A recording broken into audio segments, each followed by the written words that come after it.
Hola, ¿qué tal? Muy buenas tardes. Como en cada semana, pues les doy la cordial bienvenida a esta sesión extraordinaria con un tema igualmente importante, interesante y con eh, ponentes igualmente que no hemos tenido y nos va a dar un enfoque totalmente diferente. Pero bueno, en primer lugar, como en cada ocasión, lo voy a solicitar a nuestro presidente, el doctor Óscar Hernández Zamudio, que tenga bien a darnos las palabras introductorias y de apertura para esta sesión académica extraordinaria. Adelante, por favor, doctor Óscar.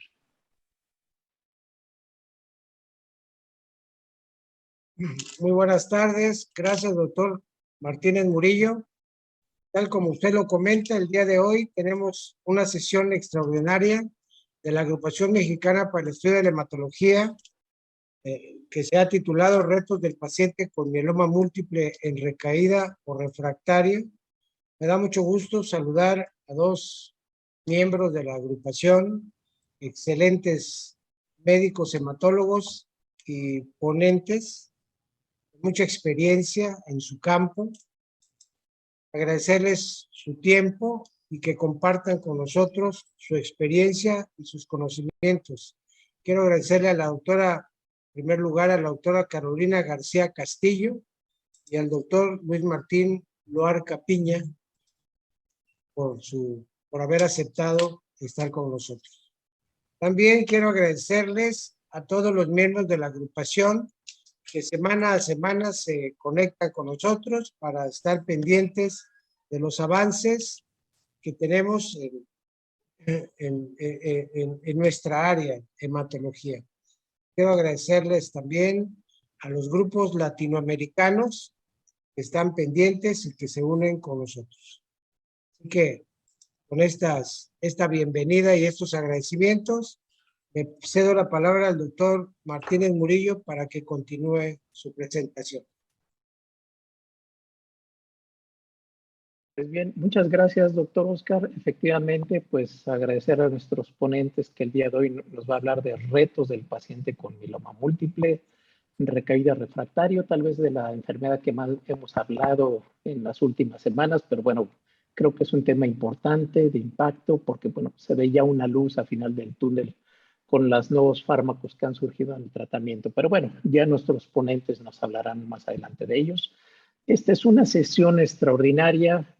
Platicábamos con nuestro presidente, el doctor Óscar, que es el que tuvo a bien a darnos las palabras. Pues ya prácticamente llevamos más de 40, acercándonos a 50 sesiones, pues más de un año de estar compartiendo con ustedes esas sesiones académicas que realmente han sido bien aceptadas por toda la comunidad médica y de otras áreas, no solamente en México, sino toda América Latina, como bien lo comentó nuestro presidente, y bueno, pues toda la mesa directiva que prácticamente estamos cerrando ya en el último arranque de esta mesa directiva y en esta organización que hemos integrado a partir de estas sesiones que se han venido gestando en el seno del AME, pues realmente ha sido pues muy eh, motivante ver que se enlazan colegas de toda América Latina, lo que quiere decir que pues ha resultado atractivo todas estas sesiones y por supuesto que eso ha sido una de las motivaciones para seguir adelante con estas sesiones. Ya el doctor Óscar dio las palabras de agradecimiento a esto. Igualmente, pues como cada vez lo hacemos y a lo mejor puede parecer repetitivo, pero bueno, creo que la gratitud es un valor importante a los que se enlazan semana tras semana, las escuelas de hematología del país y por supuesto de otros países, diferentes estados, colegios que se enlazan y que nos siguen. A veces unos grupos en unas sesiones, otros grupos otras sesiones. Entonces, bueno, esto ha hecho que realmente nuestras sesiones siempre estén muy fluidas y por supuesto a todo el grupo de profesores que incentivan a los médicos, a residentes, estudiantes y también de las otras organizaciones, químicos, biólogos, porque también sabemos que se enlazan, porque al final revisamos toda la base de datos, también de la parte de enfermería que se enlazan también, por supuesto, darles la bienvenida y que bueno que se interesan en esos temas. Nuevamente el recordatorio que incluso se ha hecho patente a través de la parte administrativa, que se ha hecho un correo recordándoles que está este proyecto de registro de mutaciones de la proteína ABL en pacientes con leucemia mieloide crónica y cuyo criterio es que estén en recaídas refractarias, porque es la búsqueda de mutaciones de inhibidores de tirosina. Entonces, esto es un perfil mutacional que se está haciendo a los pacientes. Entonces, nuevamente enfatizar como cada semana, pues que todavía hay la apertura para hacer estudio para estos pacientes y contactarse directamente a la AME, donde directamente seremos el enlace para hacerlo. Y bueno, pues igualmente para la determinación, para hacer diagnósticos de enfermedades, entre ellos leucemia linfocítica crónica, la determinación de inmunoglobulina de cadenas pesadas, que igualmente existe la misma posibilidad de poder hacer estas pruebas. Bueno, ¿cuáles son los eventos que tenemos? Y bueno, por supuesto, para nosotros el evento que tenemos ya prácticamente en 2 semanas y para nosotros pues ya los últimos avances en revisiones y bueno, checando la última logística, es nuestro 62 Congreso Nacional de Hematología, ya 62 años de estarlo realizando año tras año. Como ustedes ven las fechas, 26 al 30 de octubre, vamos a hacer este evento que se le llama mixto o híbrido. Vamos a estar un grupo de manera presencial desde la sede que es en la zona centro del país, la ciudad de Aguascalientes. Vamos a estar ahí llevando algunas sesiones presenciales y bueno, por supuesto que además de la transmisión digital, que pues sabemos que eso es una forma que seguramente ya se quedó, ya no se va a ir, vamos a seguir haciendo las transmisiones de manera mixta. Está el registro ya abierto a través de la página de la AME. Ustedes pueden escanear el código QR para que les facilite. Ahí viene toda la información de cómo registrarse, cómo hacer el pago, el programa académico viene ahí. Estamos ya prácticamente el 99% del programa ajustando unos pequeños detalles. Ustedes pueden entrar, visualizar y revisar, incluso pues verificar los horarios, los itinerarios a este respecto. Y el presidente me ha solicitado comentar que para los que deseen ir de manera presencial, por supuesto que se están tomando todas las medidas para llevar un evento, pues que se le llama un evento COVID-free o disminuir el riesgo. Algunas medidas que ha implementado el presidente, como hacer la prueba, algunas medidas de sanitización, gel, etc. O sea, estamos tratando de llevar todas las medidas de cuidado posible para que todos se sientan pues con el menor riesgo posible a ese respecto. También, por otro lado, comentar que pues el día de hoy es el Día Mundial de la Trombosis, hoy 13 de octubre. Ya tuvimos previamente una sesión conmemorativa del Día Mundial de la Trombosis, dado que estas sesiones ya estaban programadas con meses de antelación. Bueno, pues ya no fue posible modificar la fecha, por eso hicimos ya un evento previo del Día Mundial de la Trombosis. Y bueno, este foro es simplemente para concientizarnos a todos de este grave problema que existe en el mundo y que incluso en el paciente hematológico también le afecta, particularmente el paciente que tiene problemas. Hoy tenemos un simposio, inmediatamente terminando esto, y ustedes pueden ver el link para los que se quieran enlazar. 13 de octubre, 19:30, un programa. Vamos a tratar de ser lo más ágiles posible a este respecto. Entonces, para los que nos quieran acompañar enseguida del término de esta sesión. ¿Cuáles son las sesiones que tenemos en puerta? Es después del Congreso de AME y de pasar los días que se le llaman los días en México de muertos. Es el 3 de noviembre una sesión de leucemia mieloide aguda. Y bueno, pues el día de hoy, como veíamos, es retos en el paciente con mieloma múltiple, recaída refractario.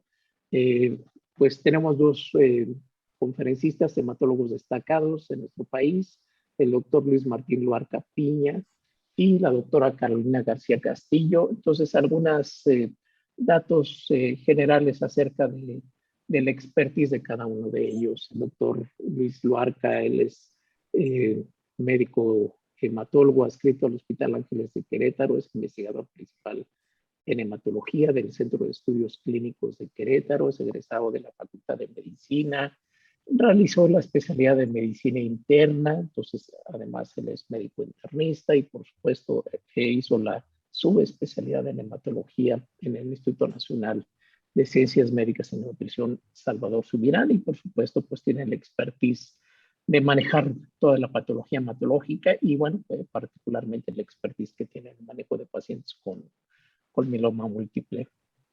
Y por otro lado, nuestra colega, la doctora Carolina García Castillo, ella es médico hematóloga, jefe del departamento de patología, inmunología y alergia del Hospital Central Militar. Tiene un doctorado en alta especialidad, en alta dirección, perdón, en establecimientos de salud y alta especialidad en trasplante tiene de células hematopoyéticas en el Centro Médico ABC. Bueno, ella es médico militar, realizó especialidad en medicina integral y urgencias en el Hospital Central Militar y además ella hizo la subespecialidad en hematología en el Centro Médico Nacional La Raza y además tiene maestría en ciencias, así que pues los dos son ponentes de primera nivel, así que pues no me resta más que darles las gracias, dejarles los datos de contacto. Si quieren poner algún correo, tienen alguna duda o, por supuesto, por otro lado, consultar el sitio del Congreso, por favor, ahí viene el dato de contacto. Así que, pues, muchas gracias. Empezamos y nos vemos al final con la sesión de preguntas y comentarios. Adelante, por favor.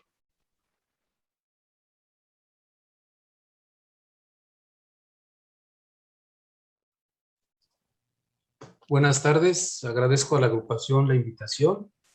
Me da mucho gusto saludarlos por este medio y obviamente nos toca revisar un tema que particularmente en los últimos años ha cobrado mucha importancia y relevancia clínica, tanto en diagnóstico como en tratamiento, pues con nuevas modalidades de pruebas diagnósticas muy sensibles, muy precisas, y que en base también a esas pruebas diagnósticas sensibles y precisas, muchas veces podemos diseñar mejor el tratamiento de la enfermedad. Hoy nos vamos a enfocar un poquito a la situación de la refractariedad y la recaída del mieloma múltiple. Bueno, esta es mi declaratoria de no conflicto de intereses. Y antes de entrar en materia con el tema que nos compete el día de hoy, que nos reúne, quisiera recordar con gran cariño, respeto y admiración a esta gran persona que nos dejó un hueco muy tremendo en la hematología mexicana y latinoamericana, al maestro Juan Labardini Méndez, quien falleció el jueves pasado en la madrugada, afortunadamente muy tranquilo en casa. Y sí quería yo mencionar que obviamente lo vamos a extrañar mucho, lo vamos a recordar con respeto, cariño y admiración como el gran maestro y ser humano que fue. Y yo creo que nos queremos llevar esta imagen de él con su jovialidad y sarcasmo también que tenía, pero siempre con muy buena intención de ser un excelente tutor. Muchos maestros míos fueron alumnos del maestro Labardini, muchos alumnos míos de pregrado también tuvieron la oportunidad de ser posteriormente alumnos del maestro Labardini. Yo tuve la fortuna de ser su alumno en el último ciclo que le tocó como titular de hematología y nutrición. Posteriormente se pasó a cancerología y ahí formó muchos hematólogos jóvenes también muy competentes. Le siguió los pasos Eduardo Cervera en cancerología y obviamente hay que recordarlo con mucho cariño al maestro. Creo que el legado que nos deja es muy importante y lo vemos día con día en todos los hematólogos que hay en muchas partes del país y también de otros países formados bajo la tutoría de él. Entonces, que que descanse en paz y siempre lo recordaremos con respeto, admiración y cariño. Entrando en materia del tema, quisiera empezar con un caso clínico que obviamente es relacionado al tema que vamos a desarrollar, porque es un paciente que llevó ya 2 líneas de tratamiento por refractariedad. Ella es una persona de género femenino, actualmente tiene 65 años, es casada, originaria de Estados Unidos, de Nueva York, residente en San Miguel de Allende desde 1997, en Guanajuato. Tiene como patologías no hematológicas un hipotiroidismo con tratamiento sustitutivo adecuado y una cardiopatía isquémica que se le hizo un cateterismo en noviembre del 2019, encontrando coronarias normales y solo una angina de pecho por flujo lento con trastornos en la microcirculación coronaria, solamente. Ella se diagnostica con un plasmacitoma solitario, capa CD138. En mayo del 2011, ella acudió a consulta con el doctor Álvaro Aguayo. De hecho, ella es originalmente paciente del doctor Álvaro Aguayo. Después, por la situación de vivir muy lejos de la Ciudad de México, pues yo estuve dándole seguimiento. Ella inicia con dolor en sacro, sobre todo del lado izquierdo, y se detecta un plasmacitoma solitario de estas dimensiones, hipermetabólico en el PET, se estadifica y obviamente no reunía criterios para considerarse mieloma y se decide radiar 4.500 centigrays en 25 sesiones hasta el 2 de agosto del 2011. En febrero del 2013 presenta elevación de cadenas kappa. La paciente se mantenía asintomática. Cada 6 meses se le buscaba intencionadamente datos de actividad por laboratorio para mieloma y no se le encontró en un lapso de casi 2 años. Ella terminó la radioterapia el 2 de agosto del 2011 y hasta febrero del 2013 se encuentra en la estadificación, bueno, en la screening que se le hacía cada 6 meses, se encuentra una elevación de kappa con una relación kappa-lambda también elevada.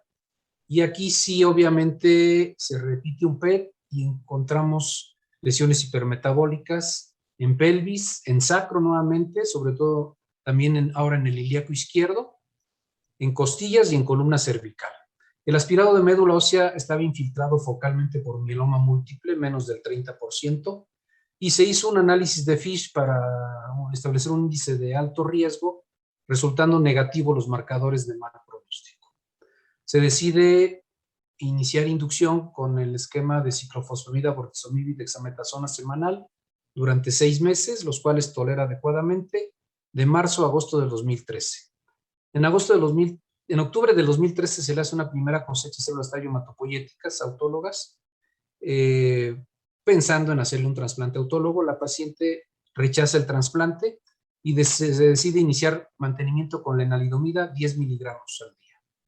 Se mantiene así desde octubre del 2013 hasta octubre del 2014, con una buena respuesta. Se hace una segunda cosecha de células tallo hematopoyéticas, otra vez con fines de trasplante, y por segunda ocasión la paciente rechaza el trasplante autólogo. Continúa con mantenimiento a base de lenalidomida solamente, 10 miligramos, y en julio del 2015 se le restadifica y obviamente estaban las mismas lesiones líticas descritas anteriormente en el PET, sin hipermetabolismo. Se decide continuar únicamente con el mantenimiento. Así continuó 2015, 2016 y 2017. En octubre de 2017, por toxicidad principalmente de neuropatía periférica, se decide reducir la lenalidomida a 5 miligramos y experimenta un ligero elevación nuevamente de la relación kappa-lambda en marzo del 2018. En octubre del 2018 refiere dolor en parrilla costal y en una restadificación, en octubre del 2018 se encuentra una médula ósea normal con células plasmáticas no detectables por inmunofenotipo, pero sí otra vez elevación de las cadenas ligeras kappa, de la relación también ligeramente elevada Y el PET ahora sí mostraba lesiones hipermetabólicas en parrilla costal derecha, en columna lumbar, en columna torácica a nivel de T6 y en isquion derecho. Obviamente se documenta la recaída bioquímica y también por imagen en huesos, y se decide una segunda línea de tratamiento.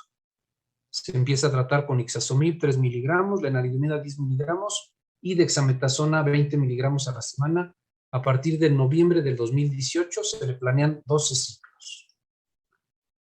La paciente experimenta algunos efectos colaterales de moderados a leves por la combinación del esquema iniciado, con diarrea intermitente muy relacionada con los días que tomaba el ixazomib, parestesias en extremidades inferiores principalmente, resequedad de piel importante, y empieza a desarrollar la habilidad de infecciones, sobre todo urinarias y respiratorias. Presenta una fractura de un segundo molar con periodontitis que tiene que acudir con el estomatólogo, le dan tratamiento, se resuelve favorablemente. Se mantiene sin dolor óseo, con un estado general adecuado, estudios de laboratorio muy aceptables, tanto la citometría hemática, la beta-2 microglobulina, una electroforesis de proteínas normales, ¿sí?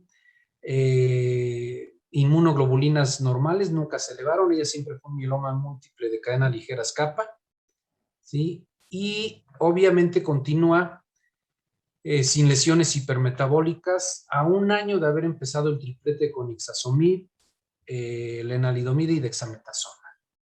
Una médula ósea normal, y se decide continuar únicamente mantenimiento con ixazomib. Se suspende la lenalidomida por toxicidad, también principalmente neuropática, y se mantiene con dexametasona a solo 8 miligramos a la semana. Presenta toxicidad digestiva importante, con ixazomib a 3 miligramos, y se decide reducir la dosis a 2.3 miligramos a partir de mayo del 2020, y también se inicia la reducción de dexametasona. Se completan en total 24 ciclos con ixazomib, los últimos ya sin lenalidomida, y los últimos 5 ciclos ya con la dosis más pequeña de 2.3 miligramos por mucha toxicidad digestiva, principalmente diarrea. Y esto se hace hasta octubre del 2020, ¿sí? En que recibe su último ciclo de ixazomib. Inicia vigilancia sin tratamiento antimieloma a partir de noviembre del 2020.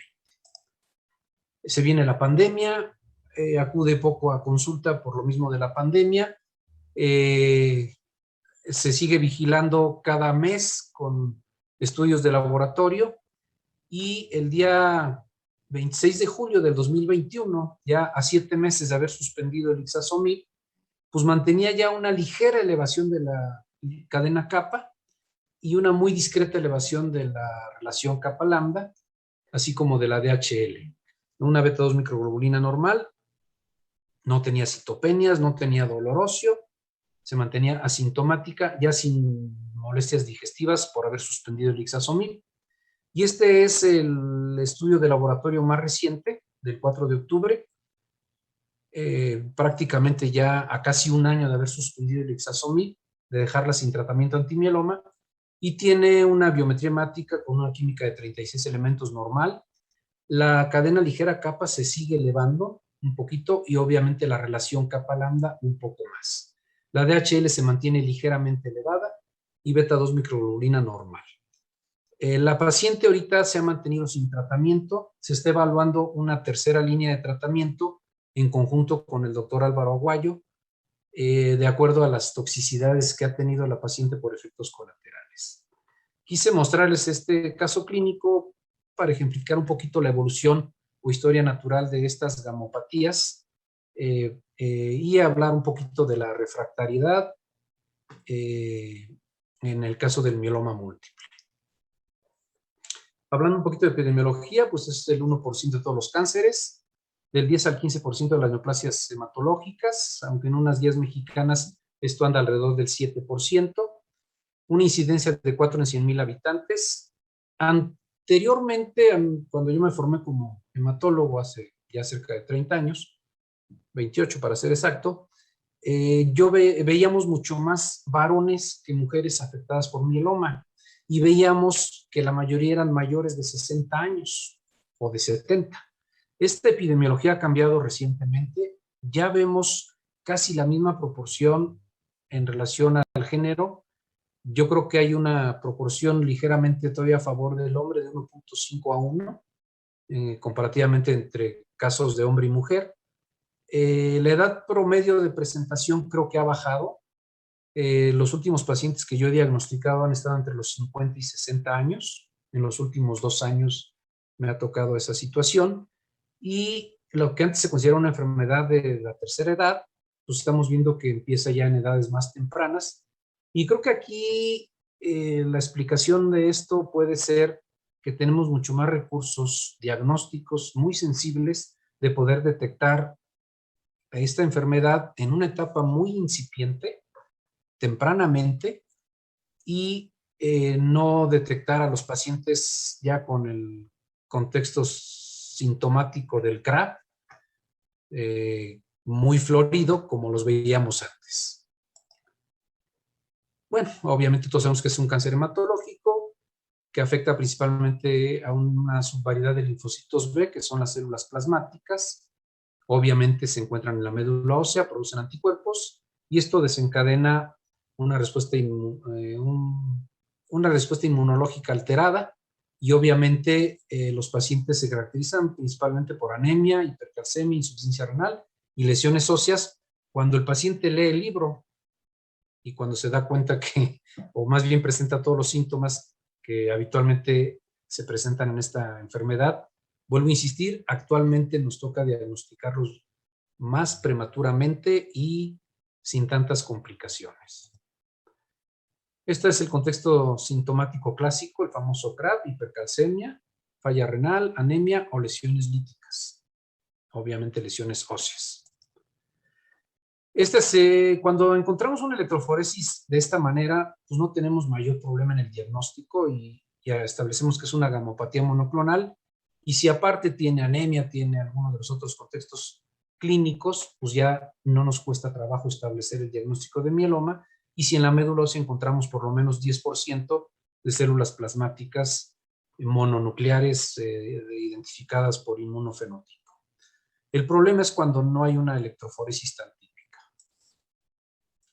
Bueno, esta es la imagen morfológica de las células plasmáticas neoplásicas. Habitualmente son muy anormales morfológicamente, con nucleolos evidentes, algunas con 2 o 3 núcleos, con un citoplasma mal definido, con la cromatina muy fina. Pues esto es lo que nos enseñaban cuando llevábamos el curso de hematología en las clases de morfología, que vuelvo a insistir, pues a mí me formó el maestro Labardini, en mi consideración uno de los mejores morfólogos en hematología en el país. Bueno, ¿qué estudios necesitamos para poder realizar un diagnóstico adecuado? Esto obviamente se estableció en el Grupo Internacional de Trabajo en Mieloma Múltiple en el 2011. Obviamente es indispensable la historia clínica completa para conocer si el paciente tiene comorbilidades, tiene algún síntoma clínico, dolor óseo, síntomas de anemia, falla renal, algunos síntomas por depósito de amiloide, que puede ser otro capítulo de analizar por separado cuando el mieloma múltiple tiene también depósito de proteína amiloide. Obviamente por laboratorio son indispensables pues, la citometría hemática, una química clínica lo más completa que se pueda, que incluya por lo menos calcio, creatinina, deshidrogenasa láctica y un marcador actual pronóstico que es la beta-2 microglobulina. La electroforesis en suero o en orina, que si es como la de la diapositiva anterior, que si es como esta, pues no tenemos mayor problema o dificultad diagnóstica de definir que hay una gamopatía monoclonal, ¿sí? Actualmente tenemos pruebas más sensibles como la inmunosustracción o inmunofijación. Es importante cuantificar las inmunoglobulinas y en la última década ha tomado mucho peso en el diagnóstico y en el seguimiento la medición de cadenas ligeras libres, kappa lambda y su relación. Esto es muy importante en la actualidad en el seguimiento para sospechar prematuramente un paciente que está siendo refractario a tratamiento o que puede estar recayendo en una fase de mantenimiento cuando ya había alcanzado una respuesta completa. Los estudios de imagen es discutible cuál es el más adecuado. La serie ósea metastásica, que es un estudio muy sencillo que da información, pues es muy útil cuando hay francas lesiones líticas o una osteopenia difusa. Estudios más precisos le han quitado un poquito de panorama a la serie ósea metastásica, como son la tomografía de bajas dosis de radiación, una resonancia corporal o el PET. Yo creo que debemos de individualizar cuál es el estudio radiológico ideal en un paciente y también individualizar incluye también el aspecto económico. Una serie ósea metastásica es un estudio barato, una tomografía simple no intermedio en costo, la resonancia ya no es tan barata y el PET pues ya es un poquito más caro, pero yo creo que cada uno tiene su utilidad todavía. Si me dicen cuál preferiría yo por detectar lesiones con hipermetabolismo, pues me iría un poquito por el PET. Si el paciente tiene datos de compresión radicular, pues me iría un poquito por resonancia de alguna sección de la columna, la que esté principalmente afectada. Obviamente es indispensable el aspirado de médula ósea y la biopsia de hueso. Aquí es muy importante no limitarnos a hacer solamente el aspirado. Tenemos que hacer aspirado y biopsia de hueso. Ahorita les explico por qué. Obviamente el análisis morfológico es el que hacemos nosotros y a nosotros pues obviamente se nos queman las manos de revisar las laminillas cuando hacemos un aspirado y queremos ver qué grado de infiltración tiene por células plasmáticas anormales o malignas cada paciente, ¿no? Pero es muy importante complementar el aspirado de médula ósea con la citometría de flujo, que es importante al diagnóstico, pero es mucho más importante en el seguimiento para medir la enfermedad mínima residual o detectar la enfermedad residual, ¿sí? Más que medirla, detectarla. Obviamente los estudios citogenéticos ya está un poquito desplazándose el cariotipo convencional por los estudios en FISH para detectar las alteraciones citogenéticas que tienen implicación pronóstica al diagnóstico y en el seguimiento cuando puede haber progresión clonal, que puede haber una refractariedad o recaída. Estos tres estudios han cobrado mucho peso últimamente y nos han permitido diagnosticar a veces en etapas muy tempranas los mielomas antes del CRAF famoso. La inmunofijación de proteínas, cuando es un mieloma oligosecretor o no secretor, pues nos puede dar mucha información porque a veces hacemos la electroforesis y resulta que la electroforesis es normal, sin el pico monoclonal. Cuantificamos IgG, IgA, IgM y resultan normales. Y hacemos una inmunofijación de proteínas y vemos la banda monoclonal, ya sea kappa o lambda. Las cadenas ligeras kappa y lambda y su relación, importantísimas actualmente en el diagnóstico. A lo mejor no es indispensable cuando el mieloma es clásico y tiene el pico monoclonal en la electroforesis y tenemos una elevación de alguna de las inmunoglobulinas y una disminución de las otras. Pero obviamente en el diagnóstico de los oligosecretores o no secretores, pues es fundamental. Y donde sí cobra mucho peso es en el seguimiento, tanto del mieloma típico secretor de inmunoglobulina y con expresión de pico monoclonal en la electroforesis, como el no típico oligosecretor o no secretor, en el cual, pues obviamente, la forma de medir la respuesta al tratamiento y la actividad de la enfermedad pues es con la medición de las cadenas ligeras libres kappa y lambda. Y obviamente la médula ósea, vuelvo a insistir, lo que ya les mencioné del inmunofenotipo diagnóstico y luego el seguimiento para la enfermedad residual, el cariotipo, el panel pronóstico por FISH, que ya está sustituyendo al cariotipo, y la biopsia de hueso es importante porque nos ha ocurrido, yo creo que a los que hemos visto ya durante varios años pacientes con mieloma múltiple, que yo a veces morfológicamente veo 30% de células plasmáticas que a mi juicio son anormales y resulta que en el inmunofenotipo diagnóstico, siguiendo los protocolos de Euroflow y con todos los cánones establecidos para hacer un buen inmunofenotipo, nos dicen que hay 5, 7, 4% de células plasmáticas monoclonales, con inmunofenotipo aberrante de mieloma, que si somos estrictos no es criterio suficiente porque no es más de 10%. Ahí es cuando tiene utilidad el hueso y hacer la inmunistoquímica, porque como que yo he visto una correlación mayor de lo que vemos morfológicamente en el aspirado, nosotros los hematólogos, y lo que revisa el hematopatólogo en la biopsia de hueso por inmunistoquímica. Me ha tocado diagnosticar algunos mielomas que por inmunofenotipo tienen 7-8% de células plasmáticas aberrantes, y por inmunistoquímica en el hueso, el hematopatólogo, la hematopatóloga me dicen que tienen 15, 20, 30% de células plasmáticas aberrantes. Entonces, por eso es importante la biopsia. Si el inmunofenotipo no tiene duda y tiene 30% de células plasmáticas por inmunofenotipo, pues no hay duda y ya a lo mejor no hay que hacer el hueso. Pero si el inmunofenotipo está dudoso, pues ya tomamos el hueso y lo mandamos con hematopatología.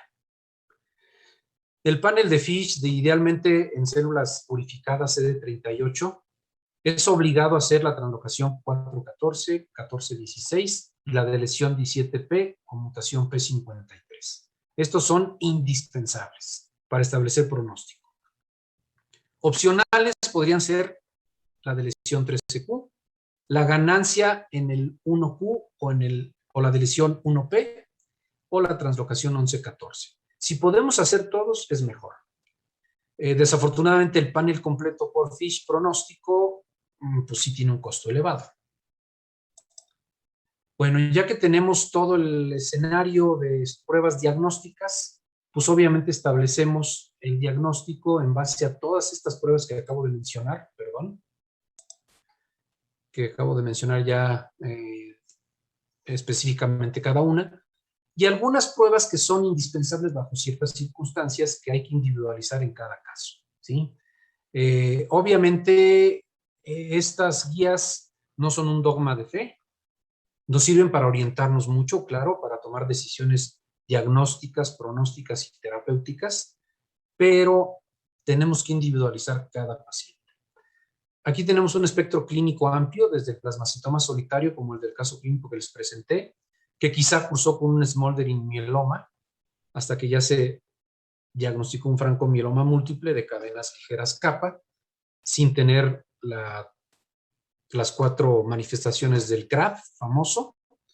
Y hay alguna otra situación, la gamopatía monoclonal de significado incierto, pues está cambiando un poquito en la actualidad a considerarse una gamopatía monoclonal de significancia clínica con afectación en riñón o en sistema nervioso. Entonces, la gama clínica es muy amplia. Esto, aunque ya tiene mucho tiempo, no ha cambiado mucho el conocer una gamopatía monoclonal de significado incierto, los criterios para establecerla, un mieloma múltiple indolente o asintomático, que ojalá quisiéramos detectar a todos los pacientes en este apartado y conocer su citogenética, si es adversa, si la beta-2 microglobulina está elevada, para considerarlos como de alto riesgo y tratarlos prematuramente antes de que tengan todas las manifestaciones francas floridas del mieloma múltiple. Bueno, esto es redundar un poquito en lo que ya mencioné.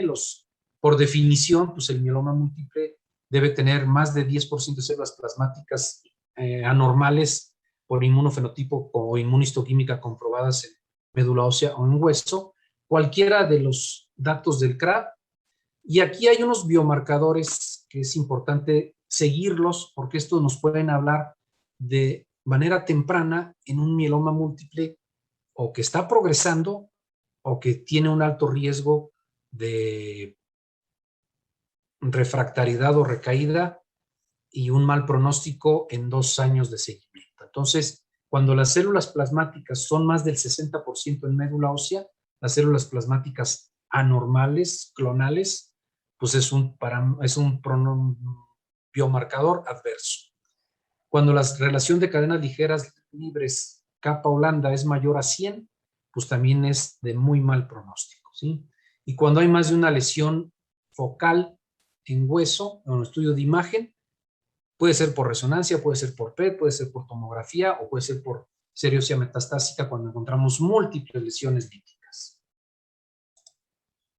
Y lo que les decía, estos biomarcadores que en el 2014 se trataron de establecer cuáles son los que nos indican que un mieloma va a progresar rápidamente y va a ser refractario o va a requerir un tratamiento más agresivo, con un riesgo alto del 80% en un lapso menor de 2 años, es importante considerar el alto nivel de células plasmáticas circulantes, más del 80%, una evolución de un mieloma indolente al mieloma sintomático cuando ya tiene manifestaciones de CRAB, pues no hay duda.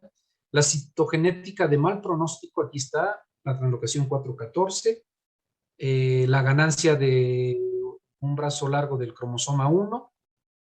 Yo acabo de detectar un paciente con esta alteración citogenética que afortunadamente ahorita ya se está trasplantando y autólogo y ya pasó la fase de inducción. En la fase de inducción se complicó con COVID, se atrasó un poquito su inducción y ahorita ya está saliendo del trasplante autólogo. Encontramos una ganancia de un brazo largo del cromosoma Q.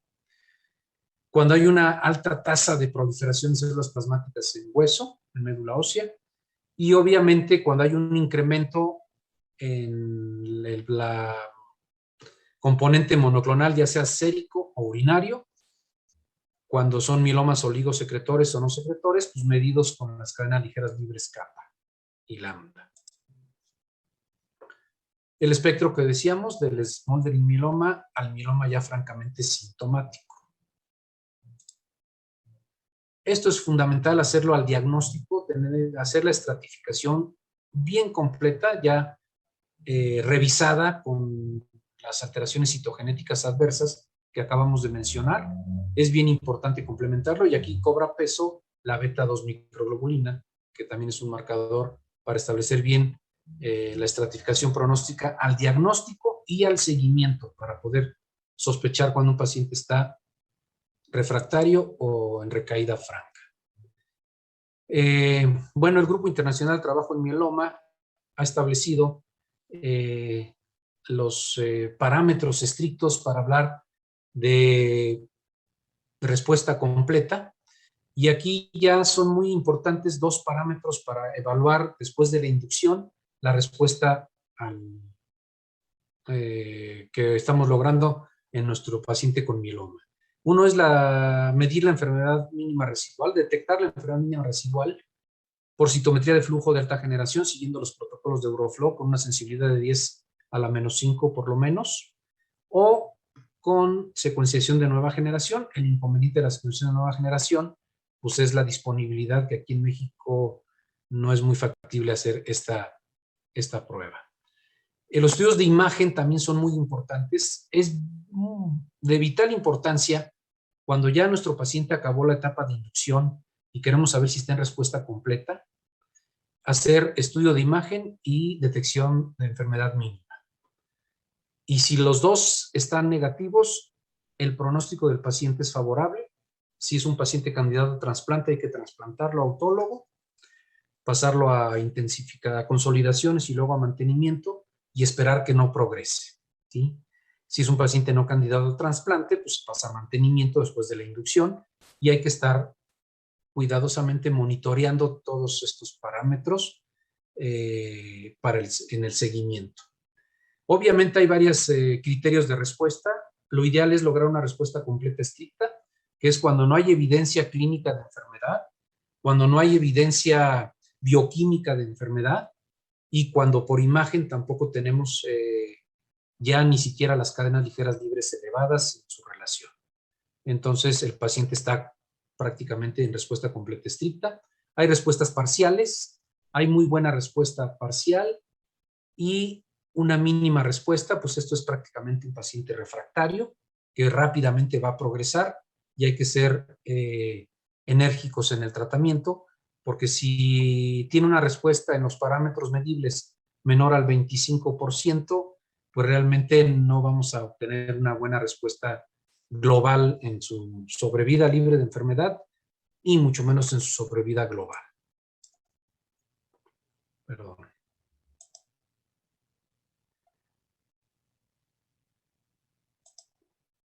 Sí, obviamente lo que acabo de mencionar, que es indispensable medir por sintometría de flujo de nueva generación o secuenciación de nueva generación la enfermedad detectable en médula y los estudios de imagen, y que ojalá tengamos la negatividad en los dos para hablar de una profundidad en la respuesta mayor y una esperanza de sobrevida libre de enfermedad más prolongada y sobrevida global también.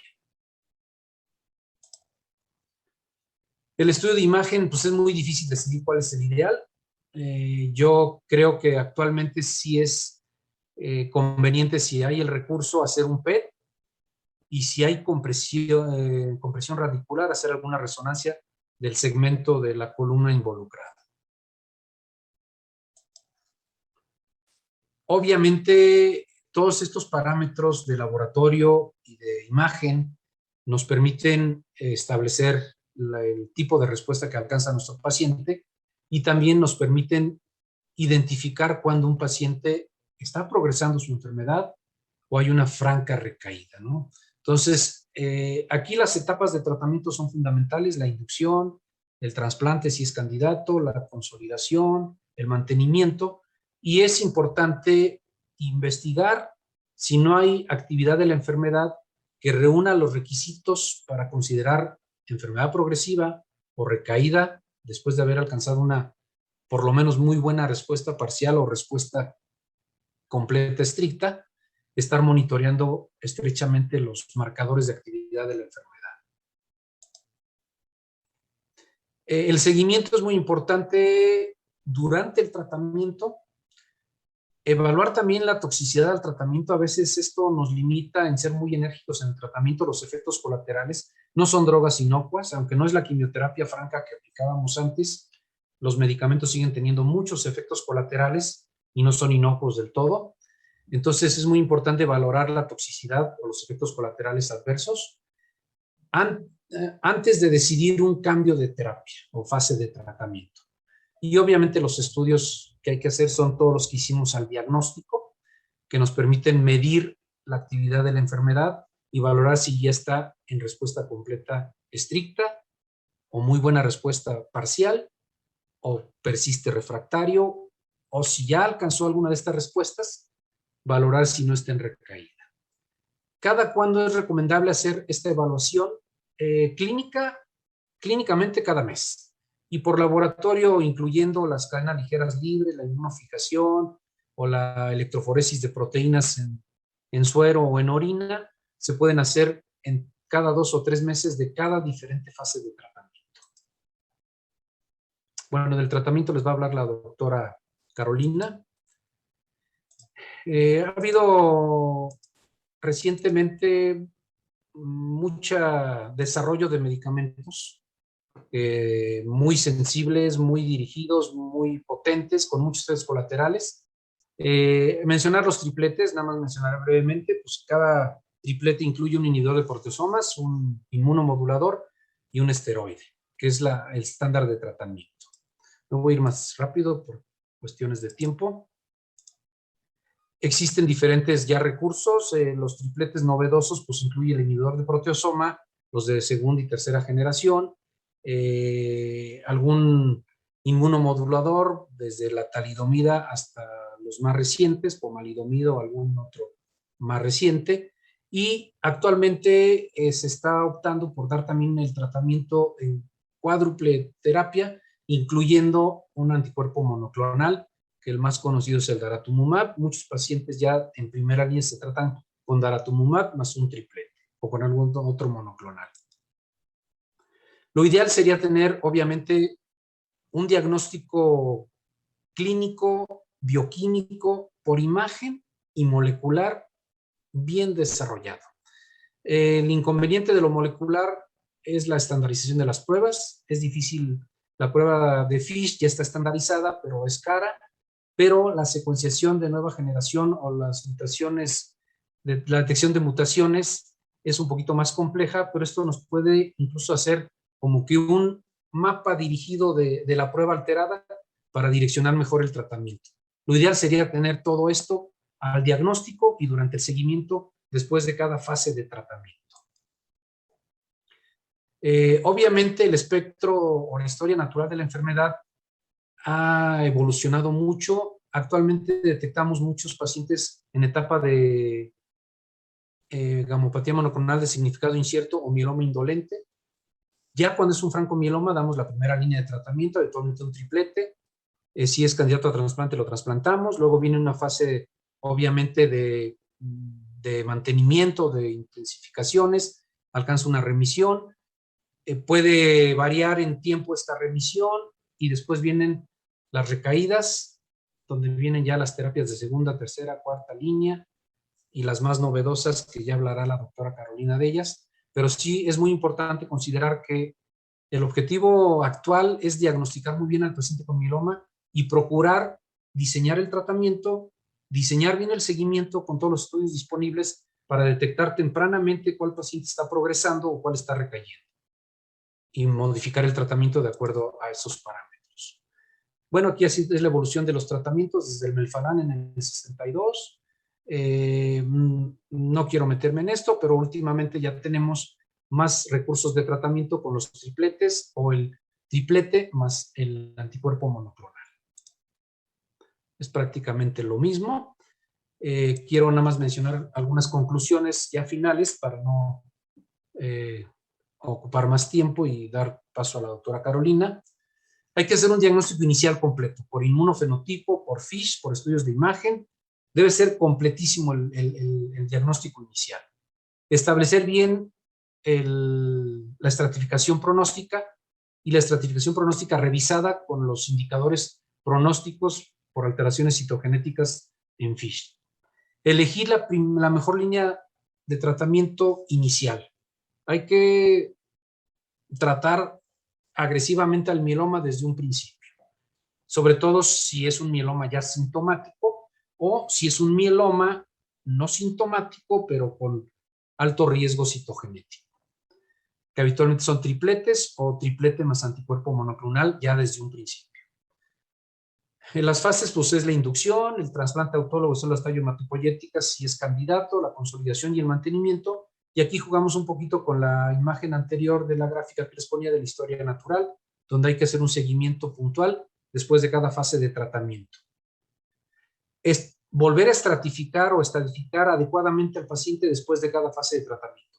Después de la inducción hay que hacer estudios de imagen y de médula ósea y bioquímicos completos. Y así después de cada fase de tratamiento. Detectar oportunamente cuando una gamopatía monoclonal, un mieloma indolente, tiene en riesgo de progresión a un mieloma sintomático. Ya en el seguimiento, cuando el paciente ha tenido una buena respuesta, si logramos la respuesta completa estricta, es importante valorar cada mes la condición clínica del paciente y por laboratorio en cuánto tiempo se debe evaluar, pues dependerá mucho de la sospecha de progresión o reactivación de la enfermedad. Bueno, esto sería todo. Muchas gracias y doy paso a la doctora Carolina y los veo en la sesión de preguntas y comentarios.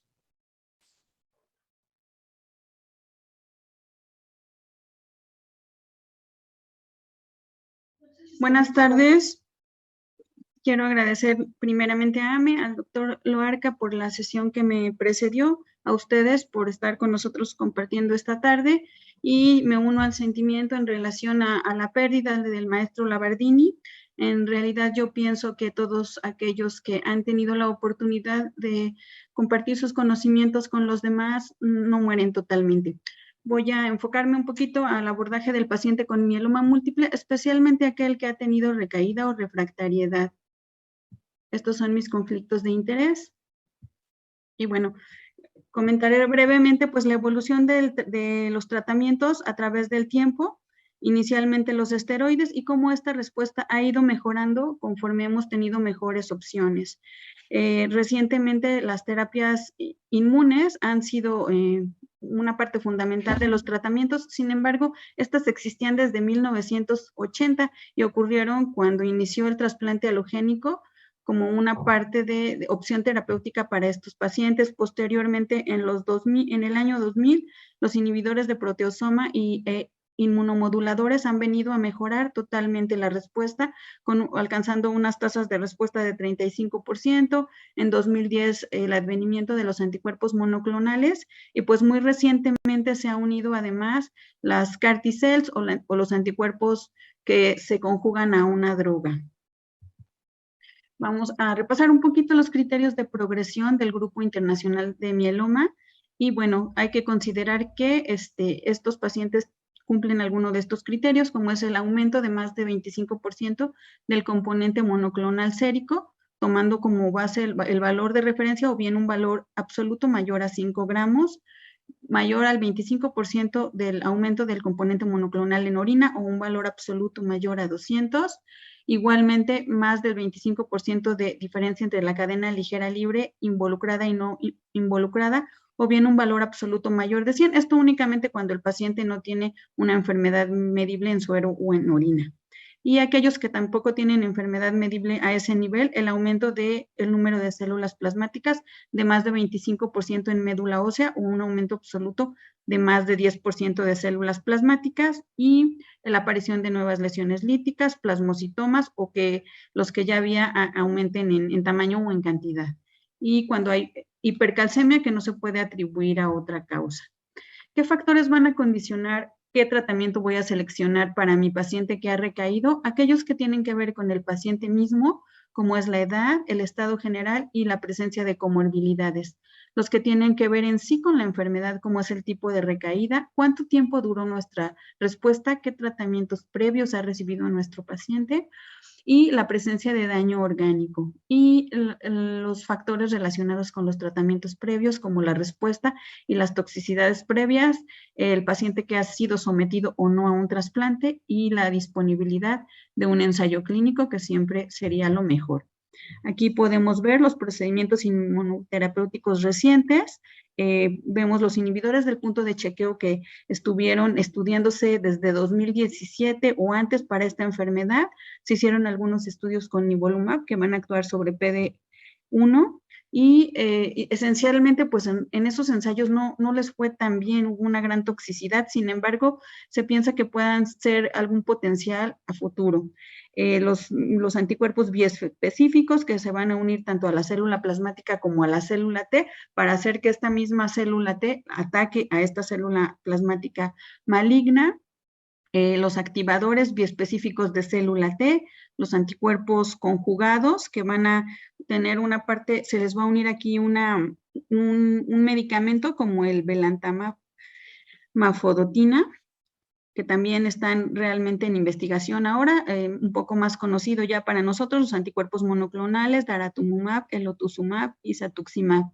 Las células CAR-T, que también estamos esperando que lleguen pronto a México, Idecel, Orbacel, etcétera.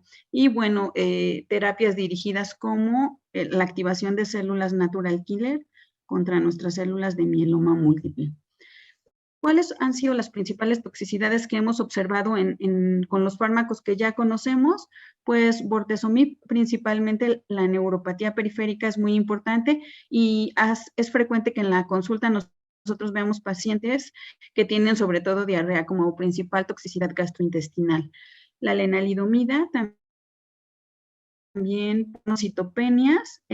A mí me ha tocado ver muchos casos, sobre todo con manifestaciones cutáneas, que son de pronto fácilmente controlables con esteroides y con antihistamínicos. Sin embargo, algunos pacientes llegan a ser tan importantes que se requiere cambio de tratamiento. El carfilzomib sí es importante aquí porque, sobre todo, la toxicidad que causa, pues ataca a órganos vitales, como es pulmón, corazón o riñones. Hay que tenerla considerada, sobre todo para aquellos pacientes mayores. Pomalidomida también puede causar citopenias, infecciones. Es importante la parte de las infecciones, que también lo vemos con daratumumab. Daratumumab lo que principalmente nos causa son reacciones infusionales como disnea, falta de aire. Puede darnos sobre todo infecciones del tipo viral, que es algo que nos preocupa sobre todo en estos momentos de pandemia. Nosotros hemos tenido oportunidad de tratar a algunos pacientes, y un paciente que recuerdo muy bien, pues es un paciente que estaba en quinta línea de tratamiento. Le dimos como quinta línea daratumumab, tuvo muy buena respuesta, lo metimos a un trasplante autólogo, le fue muy bien, estaba en mantenimiento con daratumumab post-trasplante, y de pronto requirió una valoración odontológica, lo revisó su dentista, el dentista estaba infectado de COVID, fallece el dentista y fallece nuestro paciente. Entonces, la susceptibilidad de estos pacientes a infecciones y sobre todo en tiempos de pandemia es algo que puede de pronto generarnos una alarma para que nosotros consideremos si esta opción pues, es la mejor para mi paciente en este momento. Bueno, platicaré un poquito en relación a los ensayos clínicos que involucran inhibidores del proteasoma, como carfilzomib o ixazomib. El estudio ASPIRE, por ejemplo, comparó lenalidomida dexametasona con carfilzomib, incluyó a 792 pacientes que ya habían recibido una mediana de 2 líneas previas, con esta supervivencia libre de progresión de 26 contra 17 meses y supervivencia global de 48 contra 40, bastante buena. El estudio Endeavor, que comparó dexametasona con carfilzomib o bortezomib, también tuvo unos resultados favorables que favorecen sobre todo a carfilzomib de 19 contra 9 meses en la supervivencia libre de progresión y en la global 48 contra 40. El estudio Tourmaline que comparó Lena-Dexa contra Conicin y Ixazomib. Aquí también incluyó 722 pacientes con 2 líneas medianas de tratamiento y la supervivencia libre de progresión fue de 21 meses contra 15 meses, ¿no? Con la ventaja pues de que es una terapia oral. Aquí podemos ver, por ejemplo, un análisis un poco más fino del estudio Tourmaline que se realizó en este grupo de pacientes. Y bueno, sabemos que para mieloma múltiple algunos pacientes nos causan dificultad muy especial, como son aquellos pacientes ancianos, los frágiles, esos que tienen una gran carga tumoral o los que tienen citogenética de alto riesgo. Siempre los inhibidores de proteasoma han sido una pieza fundamental del tratamiento, pero de pronto pues la mayoría de ellos son por aplicación parenteral y es una cuestión que nos limita en muchos casos. En el caso particular mío, mi hospital es un centro de referencia y de pronto si yo tengo que tratar a un paciente que viene de Chiapas, pues es algo complejo estarle indicando un tratamiento que amerite que esté presentándose al hospital cada semana. Nosotros hemos tenido oportunidad de tratar 2 pacientes con ixazomib y que justamente eran pacientes que se encontraban en tercera línea o más y que eran sobre todo foráneos en los que decidimos usar este tratamiento, que les ha ido muy bien y bueno, pues nos facilita un poquito esta parte de la logística del tratamiento. Entonces les comento que el ixazomib pues es el primer inhibidor de proteasoma oral y que está aprobado en combinación con Lena-Dexa para pacientes que ya han tenido una recaída, una terapia previa. En este estudio se demostró una mejoría significativa a favor de la supervivencia libre de progresión con una toxicidad limitada. Aquí podemos ver la actualización del estudio a 7 años, el 67% de los pacientes habían muerto, 32% de ellos estaban vivos en el seguimiento de la supervivencia global y la mediana de esta fue de 54 meses con ixazomib contra 52, misma que no fue estadísticamente significativa en los resultados globales. Sin embargo, posteriormente se hicieron algunos análisis de subgrupos en el que se puede observar que la razón de riesgo es más bajo y por lo tanto existe una mayor magnitud en el beneficio de la supervivencia global en algunos grupos como son aquellos pacientes con citogenética adversa de alto riesgo e incluso también en algunos pacientes con riesgo estándar, también aquellos pacientes que habían recibido 2 o 3 líneas de tratamiento previas, les fue mejor, los que habían sido refractarios a la primera línea o a la línea previa y también los que habían sido refractarios a talidomida. Y aquí podemos ver la curva, como si se separa. El tiempo que los pacientes requirieron un tratamiento fue mayor en aquellos que estuvieron en el brazo de ixazomib, contrario a aquellos que estuvieron en el brazo de placebo. Casi la misma cantidad de pacientes recibieron una terapia posterior, sin embargo hubo algún desequilibrio entre las líneas. En general podemos ver que los pacientes que habían recibido un inhibidor de proteasoma, pues bueno, no era lo habitual que que se pasaran a este tratamiento, porque se esperaba que la respuesta no fuera tan buena. También los pacientes que recibieron daratumumab fueron menos los que estuvieron en el brazo de ixazomib, porque lo requirieron menos, pero haciendo el análisis de aquellos que recibieron tratamiento con daratumumab, en general les fue mejor que aquellos que fueron sometidos a que no recibieron daratumumab. En las conclusiones del estudio, pues es que después de una mediana de 7 años, se observó que la supervivencia global mediana era mayor a todas las observadas, se acercó a unos 4.5 años en ambos brazos. Hubo una ligera tendencia a favor de ixazomib-lenadexa en la población con intención de tratar, y hubo, sobre todo esto, en los grupos pronósticos adversos, como los de citogenética de alto riesgo. También lo que ya les había comentado, pues que hubo desequilibrios en las terapias, y que la supervivencia global de estos pacientes ha mejorado. Sin embargo, todavía no tenemos tantas opciones. Es importante que consideremos a ixazomib como una importante, dada su facilidad de otorgar este tratamiento por ser un medicamento oral. El estudio ASPIRE, que comparó lenalidomida dexametasona con carfilzomib para aquellos pacientes. Aquí podemos ver las curvas. En general, pues los pacientes tuvieron un mayor porcentaje de muerte en el brazo control, y la supervivencia libre de progresión mediana fue mayor en el grupo de carfilzomib. En general, todos los parámetros a favor de carfilzomib, y también aquí podemos ver el resultado en cuanto a la supervivencia global, con una ventaja a favor del grupo de carfilzomib. En cuanto a los ensayos clínicos fase 3 que existen con pomalidomida, por ejemplo, Nimbus es un estudio que comparó dexa con y sin pomalidomida. Pues lo esperado era evidentemente que nos fuera mejor con la combinación de ellos que con dexametasona sola. Aquí podemos ver los resultados. El estudio Optimis comparó bortezomib dexametasona con y sin pomalidomida, e igualmente pues los resultados son a favor del brazo de pomalidomida. Aquellos ensayos clínicos que incluyen anticuerpos monoclonales como dara, isatuximab, elotuzumab, el estudio Castor, por ejemplo, que es un estudio fase 3, que comparó bortezomib dexametasona con y sin daratumumab. Aquí vemos los resultados, que son realmente importantes a favor del brazo de daratumumab. Pollux, que igualmente comparó lenadexa con y sin daratumumab. Yo creo que es uno de los más importantes porque muestra una diferencia significativa a favor del brazo de daratumumab en cuanto a la supervivencia libre de progresión y la supervivencia global todavía no alcanzada. Icaria, que compara pomadexa con isatuximab, y también hubo una ventaja a favor del triplete. Igualmente, Eloquent 2 y 3, en el 2 se comparó lenadexa con y sin elotuzumab, y pues también ventaja a favor del triplete. En el Eloquent 3, pomadexa con y sin elotuzumab, también hubo una ventaja a favor del brazo que contenía elotuzumab.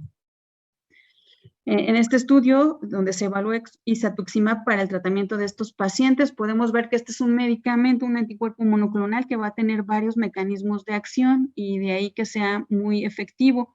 Principalmente podemos ver cómo tiene un efecto a nivel de la fagocitosis, a nivel de la activación del complemento. También va a tener un efecto inmunomodulador sobre las células T reguladoras y sobre el microambiente de la médula ósea, y también va a modular la producción enzimática de CD38 y la producción de adenosina. Realmente el efecto de este medicamento actúa a muchos niveles.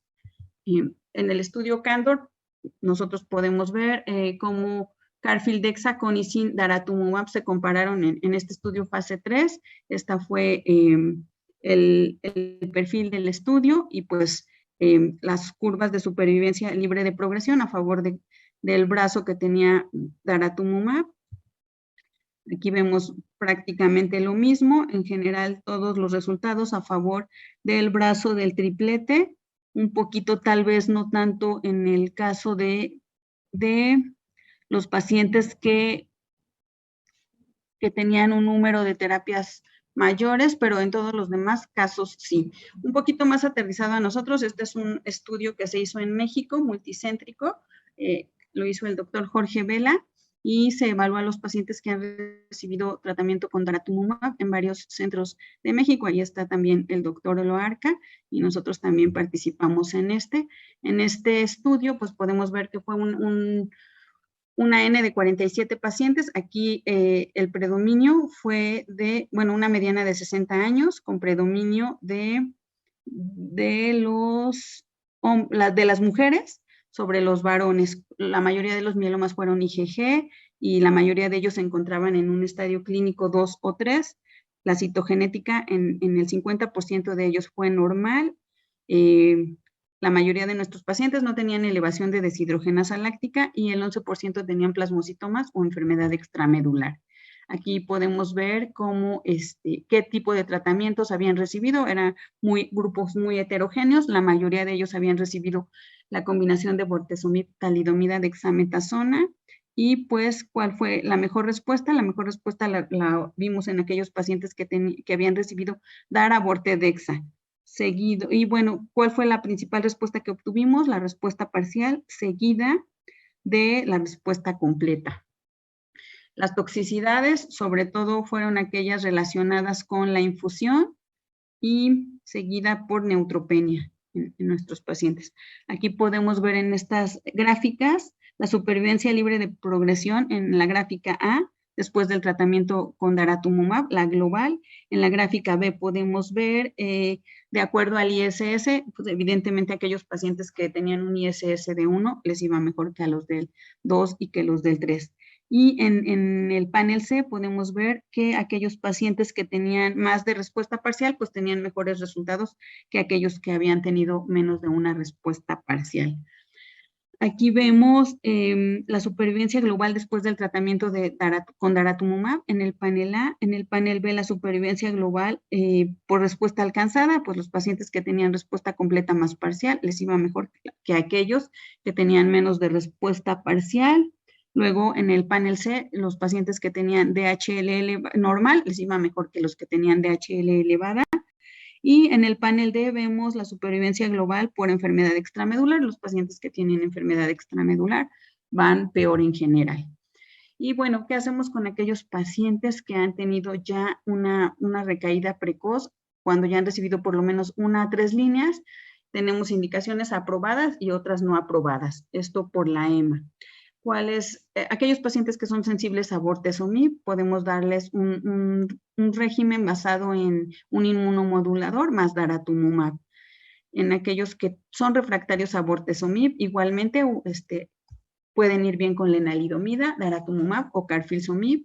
Los que son sensibles a lenalidomida, prácticamente podemos darle cualquier combinación, dara-lena, carfil-lena, borte-dara. Los que son refractarios a lenalidomida pueden ir bien con pomalidomida y un inhibidor de proteasoma o bien daratumumab con bortezomib. Aquellos que son doble refractarios ya empiezan a darnos un poquito de más problema, que son refractarios a borte y a lena, pues podemos optar por pomalidomida combinado con ciclofosfamida y dexametasona o daratumumab en cualquier combinación. Sin embargo, aquellos que ya son triple refractarios, tanto a borte, lena y dara, pues bueno, podemos optar por carfildexa, pomadexa, pomaciclofosfamida-dexa. Estas son las indicaciones aprobadas. Vamos a repasar un poquito qué podemos hacer con nuestros pacientes mayores, que también son un reto. Podemos ver en esta gráfica del lado izquierdo cómo es la supervivencia libre de progresión en todos los ensayos clínicos, incluyendo pacientes mayores y jóvenes. Casi siempre nuestros pacientes mayores son excluidos de los ensayos clínicos y de pronto no es tan sencillo evaluar la respuesta, pero sí podemos ver aquí en el lado izquierdo, donde se incluyen todos, pues cómo la respuesta es definitivamente a favor del brazo experimental. Sin embargo, en los pacientes mayores también la respuesta es casi muy parecido a favor del brazo experimental, excepto un poquito en el estudio ASPIRE, lo que ya comentábamos, ¿no? Carfilzomib puede llegar a ser muy tóxico en los pacientes de este grupo de edad. Ahora, en cuanto a los pacientes jóvenes, pues también últimamente hemos visto que el mieloma múltiple se presenta mucho en pacientes muy jóvenes y de pronto, pues es también un reto, ¿qué le voy a hacer a este paciente joven? Este algoritmo me parece muy adecuado para ellos. Una vez que tengo un paciente joven con mieloma múltiple, hacemos la evaluación por ISS y de comorbilidades. Entonces, vamos a separarlo por 3 grupos. El paciente que no tiene comorbilidad, el que tiene alteración renal o el que tiene neuropatía periférica. En todos los casos, si es posible, pues considerar algún ensayo clínico. ¿Y qué vamos a dar como tratamiento de inducción? En el paciente que no tiene comorbilidad, no tiene mayor problema, le vamos a dar bortelenadexa o carfillenadexa. El paciente con falla renal podemos darle Cybordi, y aquel que tiene neuropatía periférica podemos darle carfillenadexa o bien ixazomib lenadexa para disminuir pues este daño ya neuropático que nuestro paciente ya tiene. Si este paciente es candidato a trasplante, pues lo trasplantamos y luego consolidamos o damos terapia de mantenimiento. En los que no tienen comorbilidad, pueden ir bien solo con lena o bien lena con bortezomib. En el grupo de falla renal puedo dejarle lena y también puedo considerar agregar bortezomib. Y en aquellos pacientes con neuropatía puedo dejar lena y puedo además sola o en combinación con ixazomib. Aquí podemos ver la supervivencia libre de enfermedad y global, de acuerdo a la enfermedad mínima residual. En general, pues sabemos que los pacientes que tienen una enfermedad mínima residual negativa, pues van a tener mejores resultados. ¿Y qué pasa con esos pacientes que ya les dimos 3 líneas de tratamiento y nos recaen otra vez? Bueno, pues esto ya se vuelve un poco más complejo. Las indicaciones aprobadas es meterlo a un ensayo clínico o tratamiento paliativo. Todavía las no aprobadas y que se encuentran en etapa de investigación incluyen selinexor, venetoclax, melflufen, los anticuerpos monoclonales y CAR-T-cells. Aquí podemos ver, por ejemplo, el receptor quimérico CAR-T-cells, que esencialmente pues se trata de hacer que nuestra misma célula T se dirija contra la célula plasmática y la ataque. Esto lo hace a través de un dominio de unión y se une al receptor de la célula plasmática y pues la activa y la destruye, ¿no?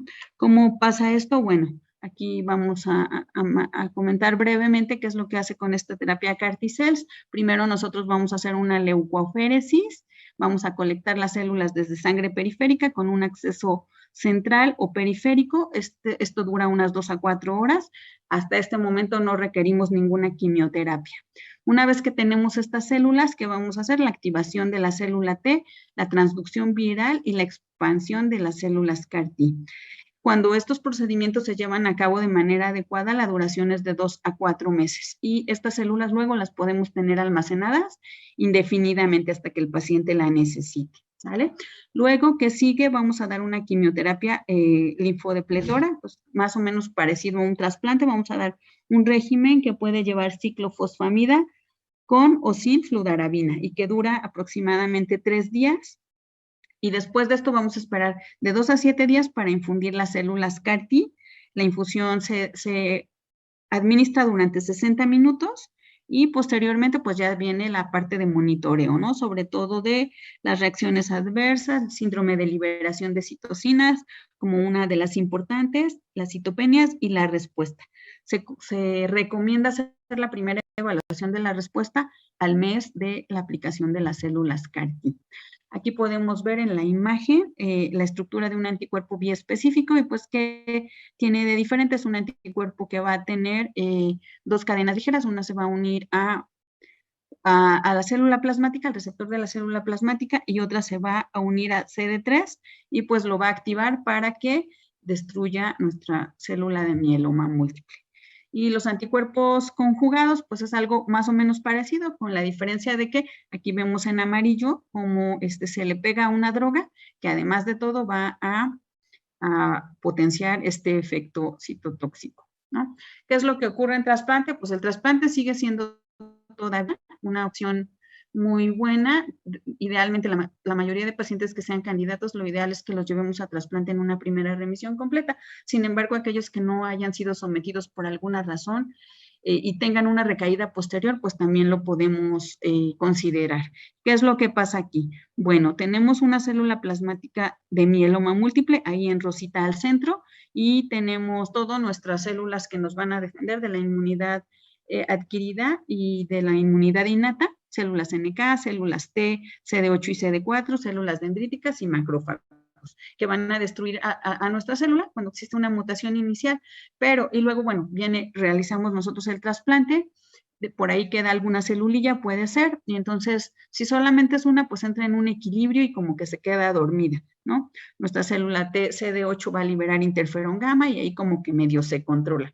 ¿Qué pasa después cuando ocurre la progresión? Bueno, pues cuando estas células empiezan a proliferar porque nuestra célula TCD8 pues ya quedó exhausta y además existe en el medio ambiente de la médula ósea una médula ósea agotada también, que va a hacer que todo este medio ambiente también contribuya a que estas células se puedan replicar de esta manera y se descontrole la enfermedad. Las células T reguladoras, las células dendríticas producen interleucina 10, interleucina 17, las células TH17, las células NK también están disfuncionales y todo esto va a condicionar pues que se salga de control esa célula plasmática y que el paciente tenga una recaída. Entonces, pues el trasplante lo que hace, pues que hace un reset en este ambiente inmunológico adverso.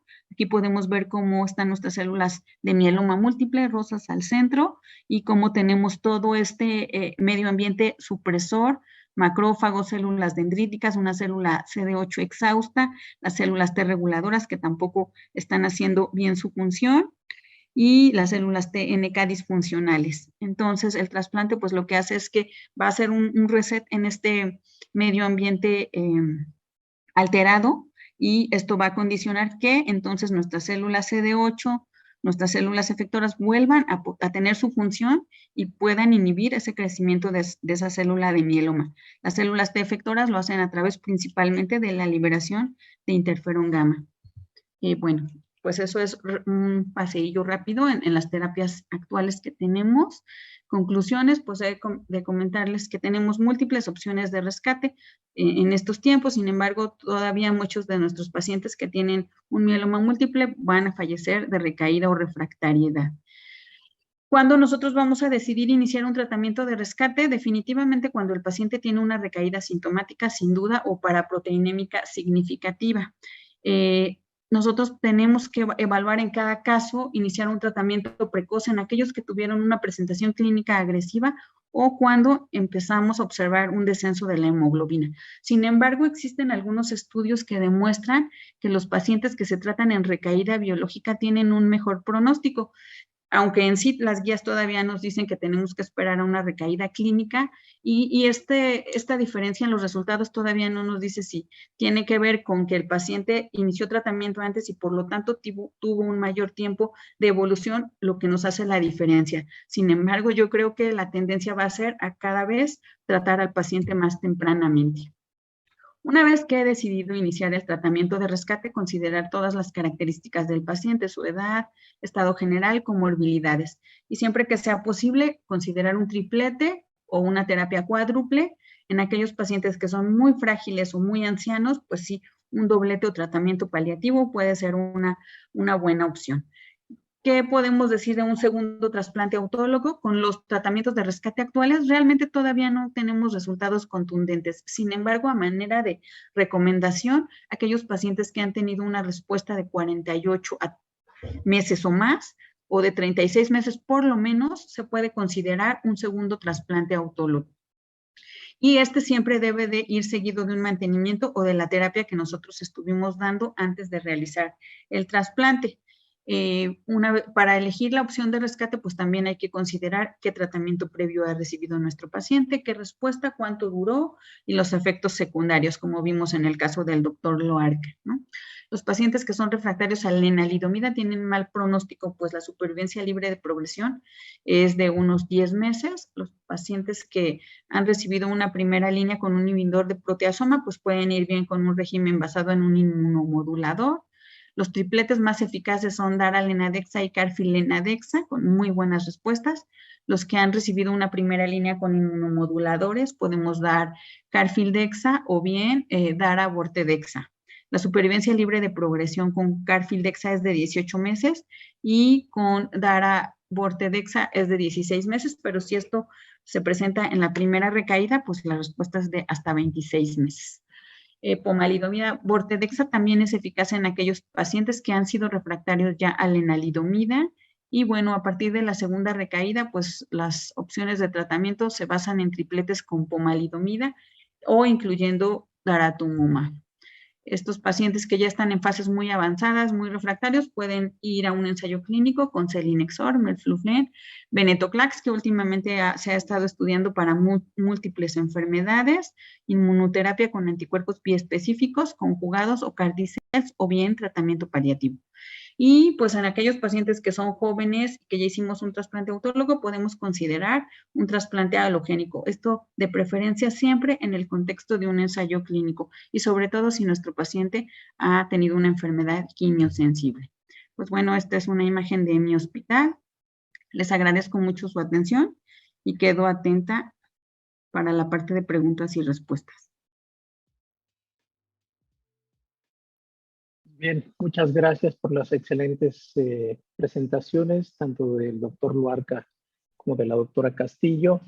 Y bueno, pues la verdad también agradecer a todos los que se han enlazado el día de hoy, esta tarde, en esta sesión, pues con prácticamente 720 personas enlazadas en nuestra plataforma, más 38, 40 en Facebook. La verdad es que es una sesión que ha sido pues realmente llamativa para todos, y agradecerles, por supuesto, que se han enlazado con nosotros prácticamente de 15 países, incluyendo México, por supuesto, y llama la atención que, bueno, pues sí, un saludo igualmente a los colegas que se enlazan de Cuba, que la verdad un número importante que se enlazaron el día de hoy, Perú, Bolivia, Venezuela, Paraguay, Ecuador, Argentina, Colombia, Costa Rica, Nicaragua, Guyana, Guatemala, Chile y Uruguay. Y bueno, por supuesto, de todas las personas que se enlazan de los diferentes estados, por supuesto, primordialmente de la Ciudad de México, seguido del estado de Jalisco, Michoacán, Puebla, Estado de México, Veracruz, Oaxaca, Tamaulipas y Yucatán, los 10 principales estados. Así que pues agradecerles. Y bueno, tenemos algunas preguntas para nuestros ponentes. Doctor Luarca, tú lo mencionaste y creo que lo mencionaste bien, pero bueno, yo creo que es un tema importante en el diagnóstico de los pacientes. Tú definiste muy bien los estudios de gabinete.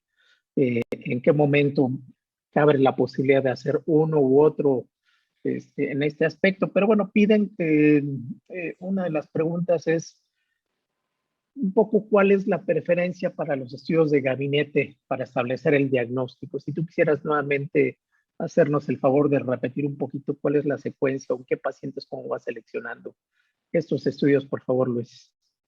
Claro, es una pregunta interesante porque cuando tenemos varias opciones de estudios de gabinete disponibles, pues podemos ver que alguna tiene ventaja sobre otra. Particularmente yo considero que el estudio más adecuado es el PET. El PET porque nos permite, además de ver sitios con hipermetabolismo, ¿sí? Obviamente es un estudio corporal. El mieloma múltiple puede tener afectación en cualquier hueso y puede haber plasmacitomas extraóseos, extramedulares en otros sitios. De preferencia yo recomendaría el PET. ¿Cuándo hacer algún otro estudio de imagen complementario? Yo creo que tendría que ser cuando hay datos clínicos de alguna compresión radicular o que en la tomografía del PET vemos francos colapsos vertebrales con riesgo de compresión medular. Quizá ahí convenga hacer una resonancia de la zona de la columna vertebral que esté más afectada para ver si el paciente requiere algún otro tratamiento tipo cifoplastía o vertebroplastía. Mencionaba yo que obviamente, pues desafortunadamente, el diagnóstico completo de mieloma es caro, el tratamiento es más caro y los estudios de laboratorio y de imagen, de diagnóstico y de seguimiento, pues a lo mejor son medianamente caros, ¿no? A veces aquí yo platicando con los radiólogos, que a veces pedimos una tomografía corporal con baja dosis de radiación, los hospitales privados te cobran la tomografía corporal por regiones. Si tú pides una tomografía de cráneo, cuello, tórax, abdomen y pelvis, son 5 regiones. Bajita la mano, 4,000 pesos por región, y si es contrastada 5,000, pues ya estamos hablando de 25,000 pesos. El PET cuesta eso. Aquí, por ejemplo, en el ITO, en el Hospital Infantil Teletón Oncológico, nos reciben pacientes externos adultos para hacer PET, y el PET es de muy buena calidad, con muy buena interpretación, y salen 17,800. Si yo pido una tomografía aquí en el Ángeles de Querétaro de 5 regiones contrastada, me salen 25,000. Entonces, yo creo que sería el PET. Si hay alguna zona con hipermetabolismo y con riesgo de una compresión medular, pues ya seleccionaría ahí una resonancia de la región específica de columna. Claro, y a lo mejor retomando algo muy básico, pero bueno, creo que en la historia del diagnóstico de gabinete, ¿qué papel entonces ya lo dejaríamos? La gammagrafía, que por algún tiempo se llegaba a hacer, la serie ósea, ¿en qué lugar lo dejarías? O ya prácticamente sería ideal a estos pacientes y hacerle los estudios que tú acabas de bien comentar, doctor Luis. Ok, yo creo que la serie ósea metastásica, que es un estudio que da mucha información cuando hay enfermedad ósea importante. Yo creo que es barata. Yo creo que esa se puede hacer, no la sustituiría ningún otro estudio. Y yo creo que al gamagrama óseo convencional ya lo sustituye el PET. Ahora, ahorita también por las cuestiones de la pandemia, pues el PET requiere de una infraestructura importante. Casi siempre están los gabinetes que hacen PET en hospitales que reciben pacientes COVID. Entonces sí, como que hay cierto temor de los pacientes a hacerse ahorita PET. De hecho, la paciente del caso clínico que les presenté se hizo un gamagrama a principios de marzo, donde se siguen mencionando las mismas zonas que se mencionaban en el PET de hace más de un año. Entonces, ella es muy temerosa de acudir a los hospitales y prefirió, en lugar de ir al ABC de observatorio, hacerse el PET allá, se hizo un gamagrama óseo en un gabinete radiológico aquí que está fuera del hospital. Yo creo que eso también es importante. La serie ósea es insustituible y como es económica, yo creo que se puede hacer. Y yo creo que el PET sí ofrece ventajas sobre el gamagrama óseo convencional. Vale, excelente, Luis. Y la otra pregunta, que a lo mejor por el comentario del caso es, ¿por qué la citometría de flujo de médula ósea tiende a reportar o formar menor porcentaje de células plasmáticas tumorales que en el frotis o en la biopsia de médula ósea? Creo que más o menos comentaste algo de eso también, Luis. Sí, siempre encontramos cierta discrepancia y yo llevo muy buena relación con Pedro Zárate y casi todos mis pacientes los mando al análisis de citometría con él, porque obviamente tiene muy bien estandarizado y establecido la citometría para diagnóstica y para seguimiento, y es muy estricto en sus estándares de calidad para sus reportes. Yo creo que aquí cada vez hay más marcadores que le definen un linaje más específico a la célula tumoral. La morfología, pues yo creo que nosotros como clínicos le seguimos dando mucho peso. Yo creo que muchas células que morfológicamente para mí son anormales, quizá ya por citometría de flujo resultan normales, pero yo creo que es porque cada vez es más estricto el protocolo de Euroflow para seleccionar y definir con un montón de anticuerpos monoclonales cuál es la célula tumoral, del grupo de células plasmáticas que identifican, cuáles sí son monoclonales neoplásicas aberrantes o con fenotipo aberrante. Digo, ahí obviamente el expertise es el que hace el citómetro de flujo, pero yo creo que, como dice el dicho, ¿no? Si tiene pico de pato, cola de pato y hace cuac, pues es pato. Nosotros vemos el aspecto clínico, un paciente con lesiones líticas, con proteína monoclonal elevada, con anemia, con alguna otra condición de CRAP y con 30% de células plasmáticas morfológicamente anormales, pues para nosotros no nos queda duda de mieloma. Yo creo que es la precisión con la que hacen el estudio, y yo no le quito tanto el peso del diagnóstico, pero para el diagnóstico tenemos que correlacionar todos los criterios, y creo que al menos para el diagnóstico, no para el seguimiento, para el diagnóstico, creo que la morfología tiene un peso preponderante. Le hacemos caso obviamente a la citometría, y yo pensaría que para el seguimiento, ahí sí, aunque en el inmunofenotipo diagnóstico haya mencionado 8% de células plasmáticas que no son suficientes para el diagnóstico, pero que el diagnóstico no queda en duda, para lo que le doy más peso importante es al seguimiento cuando es la enfermedad mínima residual, por la estandarización de que sea por lo menos de 10 a la menos 5. Entonces ahí sí, y obviamente ahí sí hay mucha comunicación con la persona que hace el análisis por citometría de flujo, tanto diagnóstico como de seguimiento.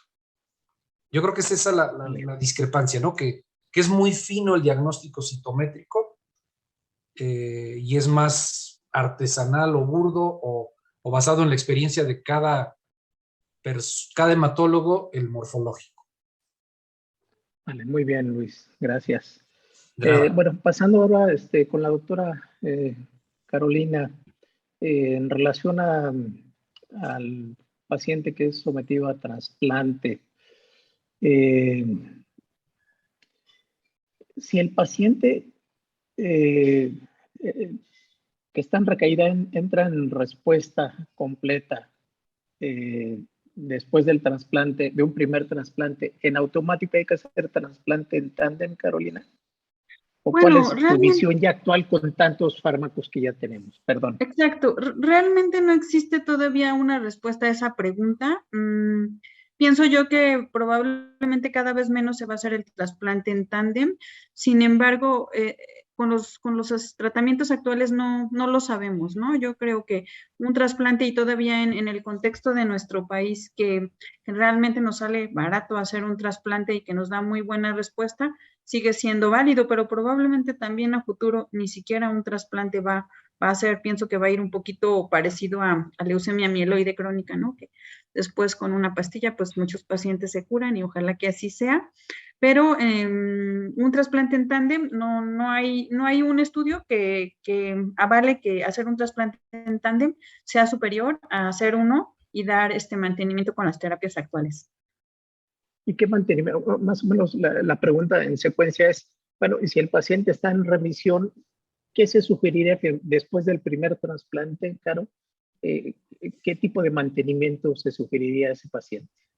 Pues sí, se puede dar una consolidación post-trasplante o se puede dar mantenimiento con Lena, con Vorte, con Ixa, o bien en la raza, por ejemplo, pues sí están apostando a 2 trasplantes. Creo que aquí, en todo caso, tenemos muy bien que ubicarnos en nuestra realidad, ejemplo, a mí me parece muy adecuado lo que están haciendo en La Raza, porque de pronto pues no tienes muchas otras opciones que hacer y realmente son muy expertos en trasplante, les va bastante bien, con poca toxicidad. Entonces, creo yo que ahí sí es muy dependiente del centro.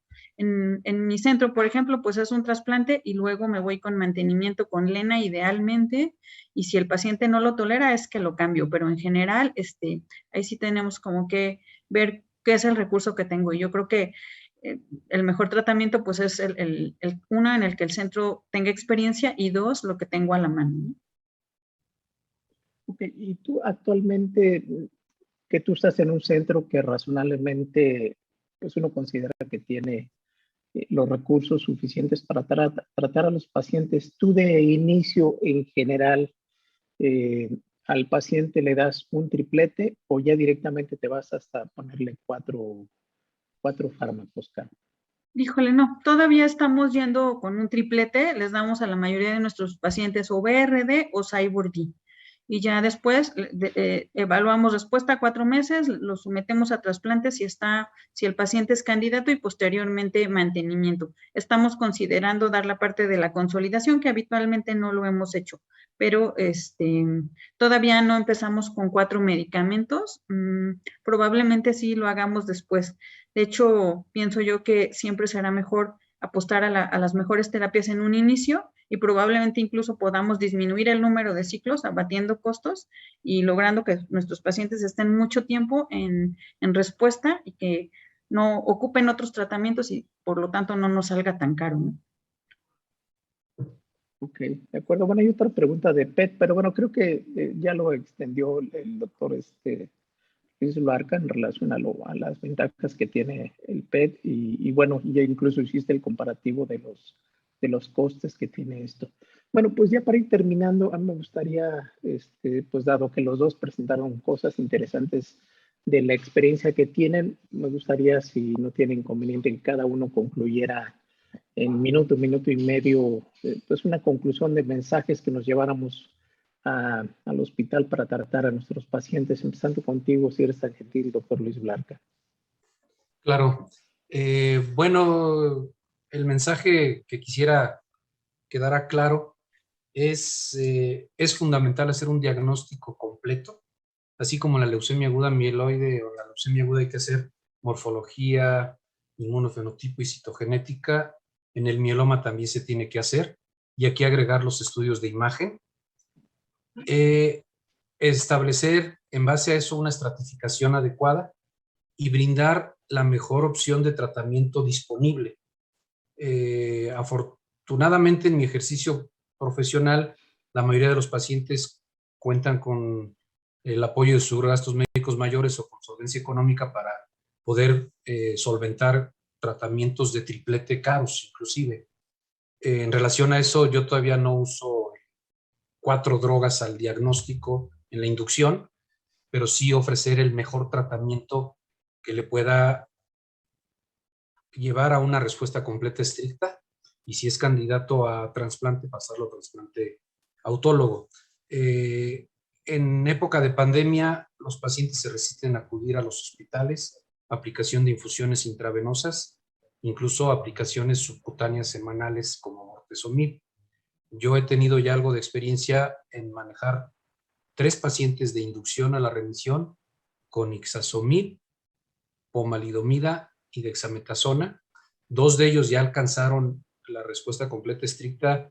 Uno ya se trasplantó hace más de 6 meses, el otro está ahorita en trasplante en el Ángeles de Acoxpa, y el otro acaba de empezar. Entonces, ahorita en época de pandemia prefieren la terapia oral, si es posible, inclusive el Someta, que se da intravenoso, preferimos ya aplicar el denosumab subcutáneo para que así le ofrezcamos al paciente triple droga oral, antimieloma, y para complicaciones óseas o manejo de enfermedad ósea, el Exgiva subcutáneo, y así no tienen ninguna aplicación intravenosa y una sola aplicación subcutánea al mes. Y obviamente hacer un seguimiento puntual para sospechar que el paciente está progresando o está siendo refractario o ha recaído tempranamente después de haber alcanzado una respuesta. O sea, hay que agotar todos los recursos diagnósticos y terapéuticos en la medida que se pueda. Gracias. Gracias, Luis. Adelante, doctora Caro. Sí, pues yo, además de que estoy de acuerdo con lo que comenta el doctor Loarca, pienso que siempre será importante individualizar cada caso, pues en muchas ocasiones lo que es totalmente cierto para un paciente no lo es para otro. Y también pienso que espero que pronto esta enfermedad que tradicionalmente se ha considerado incurable, pronto podamos decir, pues esta enfermedad es potencialmente curable. Y pues eso sería todo. Pues bien, muchas gracias. Doctor Oscar, pues adelante con el cierre, por favor.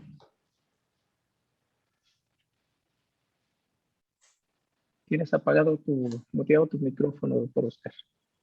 Oscar. Muchas gracias, doctor Martínez Murillo. Pues no me queda más que agradecerles a estas dos excelentes ponencias que nos acaban de dejar maravillados. Hemos aprendido mucho. Creo que tenemos todas las posibilidades para que los pacientes con mieloma les vaya muy bien. Y en alguna ocasión platicando con el doctor David Gómez Almaguer decía que la curación está muy cerca. Gracias entonces por esta sesión tan importante. Quiero agradecerle a la doctora Carolina García Castillo y al doctor Luis Martín Loarca, pues estas dos sesiones muy bonitas. Agradecerles a los miembros del AME, socios de AME, por su disposición para estar con nosotros, a los grupos latinoamericanos también, igual ya nos comentó el doctor Martínez, toda la gente que se ha conectado, les agradecemos infinitamente. Quiero agradecer a dos personas que están dentro del grupo de la mesa directiva del área administrativa, que es la licenciada Montserrat de la Teja y la maestra Jimena Castro. Gracias a su disposición, pues llevamos a cabo una excelente logística de este evento. También a Laboratorios Takeda por el patrocinio de la sesión y desde luego a JC, que es la que nos ha hecho favor de llevar a cabo la transmisión. Les agradezco mucho y les deseo muy buenas noches. Gracias. Gracias, hasta luego.